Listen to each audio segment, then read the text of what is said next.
Hello students of Standard 7, welcome back to the continuation of our previous chapter, that is weather and climate, where we have discussed about the definitions of weather, definition of climate, difference between weather and climate, and the factors that are affecting the weather or the climate of a place. Under those factors, we have already discussed the most important factor, that is temperature, and definition of temperature, how can temperature be measured, and what are the units to measure, as well as the instruments that are used to measure the temperature of different places, and the factors again that are responsible for the variation of temperature condition of any place. So here in this class we'll discuss about few other factors that affect the weather condition of a place. Coming to second important factor, that is the atmospheric pressure. All of us know, children, that air has weight, and the pressure that is exerted on the surface of the earth as a result of its weight is known as the atmospheric pressure. And this atmospheric pressure, again, though it is one of the most important factors that affects the weather condition of a place, it is also affected by certain factors, and under those factors which affect the pressure of a place or the atmospheric pressure of a place are, first one is the temperature.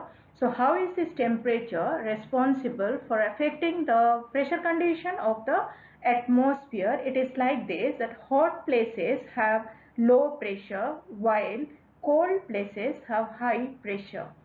Pressure differences bring about the horizontal movement of air called the winds, and the vertical movement of air called the currents. Winds and currents, they are a result of the difference in these pressure conditions. So how these hot places have a low pressure? Because hot air expands, density decreases, and with the expansion of the air, pressure also get decreased. So then coming to another factor affecting the pressure, atmospheric pressure of a place, that is altitude. As one goes up the mountain, atmosphere becomes thinner and the air pressure decreases. Atmospheric pressure decreases with the increase in height.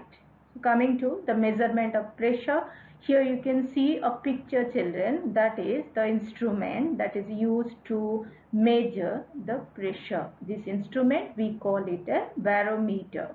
The atmospheric pressure is measured by means of a barometer, and we have two types of barometers, the mercury barometer and the aneroid barometer. So aneroid barometer is more useful than that of the mercury barometer, because aneroid barometer has no liquid in it. That is why it is easy to carry to any place, and compared to the mercury barometer, it is also comparatively smaller in size. So we prefer, generally the scientists prefer to use this aneroid barometer rather than the mercury barometer.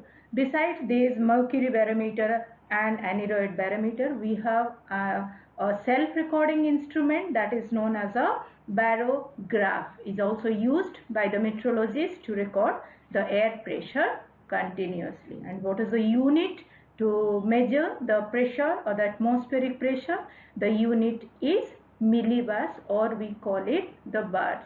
And we have a normal atmospheric pressure at the sea level, that is 1013 millibars, and with the increase in height or altitude, there is a variation in the atmospheric pressure. Next. Coming to another factor, children, that is humidity. What is humidity? Amount of water vapor present in the atmosphere is known as humidity, and the amount of water vapor that air can hold varies with the temperature. The warmer the air, the more water vapor it can hold. The temperature at which the saturation takes place is called the dew point. And under this humidity, we have two types of humidity. One is a relative humidity and other one is the absolute humidity. So what is this relative humidity? First we'll discuss. So relative humidity can be defined as the ratio between here you can see on the screen, children, that it is the ratio between the amount of water vapor present in a given volume of air at a particular temperature to the maximum amount of water vapor that the same volume of air can hold at that particular temperature. So how can we define that? Suppose what I have told you, that the amount of water vapor present in a given volume of air is 15, but that air can hold maximum 30 gram of water vapor, then the relative humidity will be 15 gram by 30 gram into 100, because this is expressed in, relative humidity is expressed in terms of percentage. So this is what is known as a relative humidity. Besides, we have the absolute humidity. So absolute humidity can be defined as the amount of water vapor present in a unit volume of air, and it has also a different unit to be measured. The absolute humidity can be measured in grams per cubic meter. So here is the instrument that is meant to measure the humidity of a place, that is the hygrometer, or we call it the wet and dryable thermometer. So this instrument is used to measure the humidity or the relative humidity. Wet and dryable thermometer measuring the relative humidity, and conversion table is also used to calculate the relative humidity in percentage. So here in this wet and dryable thermometer, the dryable thermometer is a normal thermometer which measures the air temperature at that time, whereas the wet wall thermometer is wrapped in wet muslin. One end of the muslin is constantly dipped in a container of water, and the difference in the reading of both the thermometer, that is the wet wall and the dry wall, is used for finding the relative humidity of that place. And the greater the difference between the two readings, the lower the relative humidity and drier the atmosphere, whereas the smaller the difference, the higher the relative humidity.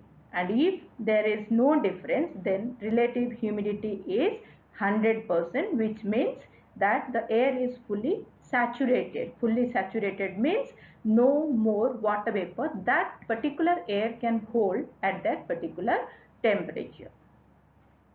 So besides, we have also other factors that are affecting the temperature of different, weather condition of different places, children, which we will discuss in the next class.